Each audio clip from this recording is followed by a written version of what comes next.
Hi, my name is Mark Vernon from the Startup Agenda. I want to explain how I'd like to see pitches given to me. I've taken a lot of ideas from Guy Kawasaki's 10-slide pitching guidelines. You can check that online. I'm an investor, angel investor, but I also talk to a lot of other investors, so this is coming from a common viewpoint that we want to see the same things.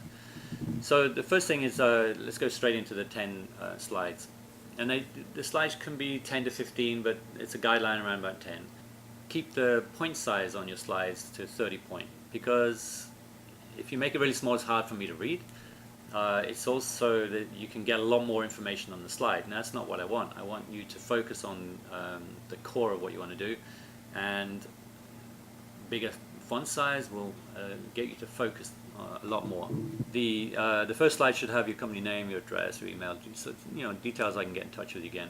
Very important to put the company idea, what you're doing, in one sentence, maybe maximum 2 sentences on the first slide. So right from the very beginning, I know, okay, this is what this idea is. This is what we're trying to do.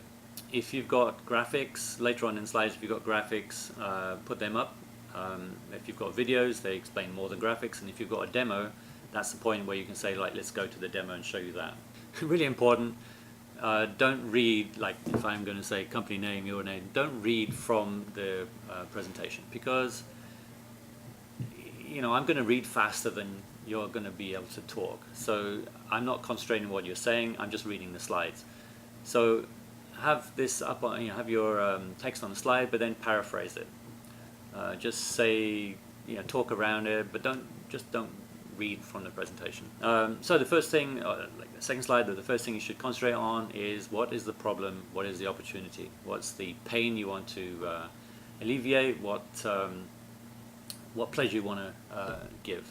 So if you're making games, why do people want to play your game, and so on. If there's a problem, explain that problem. And you want people to agree with what you're doing. So you can say, this is the pain. You want people going, yeah, okay, I know that's a problem. I have it myself, or I can see it happening. So the next slide, you want to say how you want to solve that problem, what the solution is, what pleasure you're providing, etc. What value you're giving to the customer. And then go into the magic sauce, how you're going to do it. You can explain how it works, what your IP is, your intellectual property is, why you're different from anyone else, how you're going to do it differently.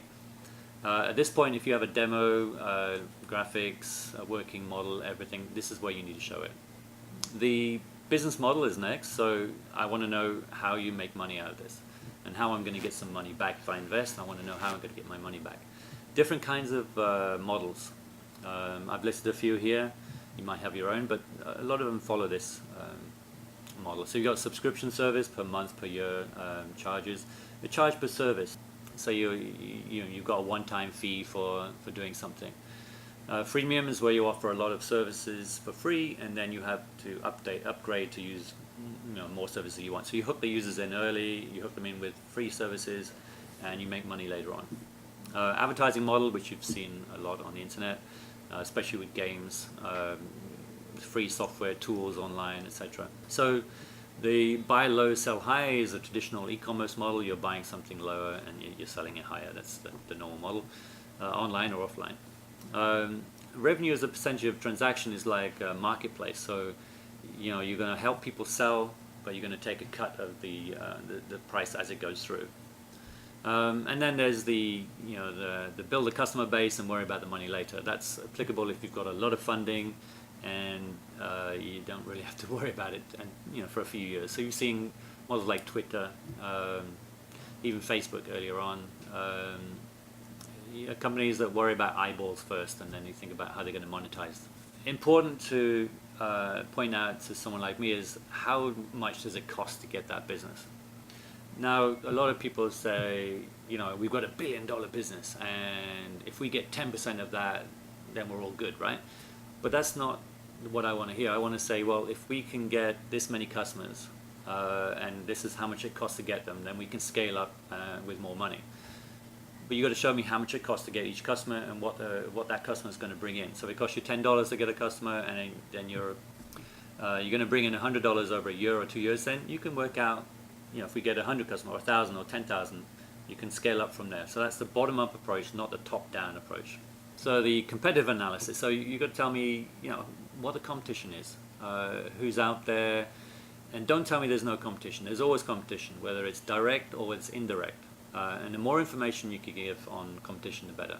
Important to put in the management team. If it's just you, that's okay. But if you can put in advisors, mentors, anyone that you can show that is helping you. Important to put in investors that are already putting money in, friends and family and so on. And also just put in other funding sources. If you're going for an ICO, if you're going for some other way, and just declare all of that, because the investor doesn't want to find out later on that you're raising money a completely different way. The financials, I know that they won't make that much sense over 3 years. It's hard to forecast, but try to put something in where you say, well, I'm going to get this many customers, and this is how much money is coming in, this is how much it's going to cost to get them, and what the net result is. This will change over time, but try to put something in a 3-year forecast, and at least let me figure out, okay, how are you getting these customers? Maybe put some metrics in. This is how much it costs to get each customer. This is where we're getting our money from, which sources are coming from. And so I can work out, oh, you're making 100K or 600K, this is how I make my money back. It's also, you can work out the valuation of the company based on your figures. And so lastly, the current status, where you're at right now. Do you have software? Do you have a product that's working? Do you have traction? Do you have companies or users that are actually using you and paying? And how are you going to intend to spend the money that I'm going to give to you? How are you going to, how long is it going to last for? When will you need more money? Or I think I'm based in the Philippines, and a lot of times the market's very nascent here. So you really want to aim to raise money and make money as soon as possible, because it's very rare to go multiple rounds of funding. It's not like Silicon Valley where that sort of thing happens. Here you should raise money with a view of maybe not getting any more. So it's always a good way to run small companies, especially over here, is to try and make money as soon as possible. Then you have traction, you can actually go for more funding, but at least you don't have to depend on financing. Because if you run out after 1 year, and you can't raise money, then you don't have a company anymore. So try and make money as soon as possible. It's good either way. This is the kind of thing I want to see, something nice and simply laid out like this. I like to see traction. I like to see working models, even if it's minimal viable product, just something actually working, or mock-ups, something like that, something I can actually visually see. So if you're going to present to me, then keep these points in mind, and I look forward to your pitches on the startup agenda. Thanks.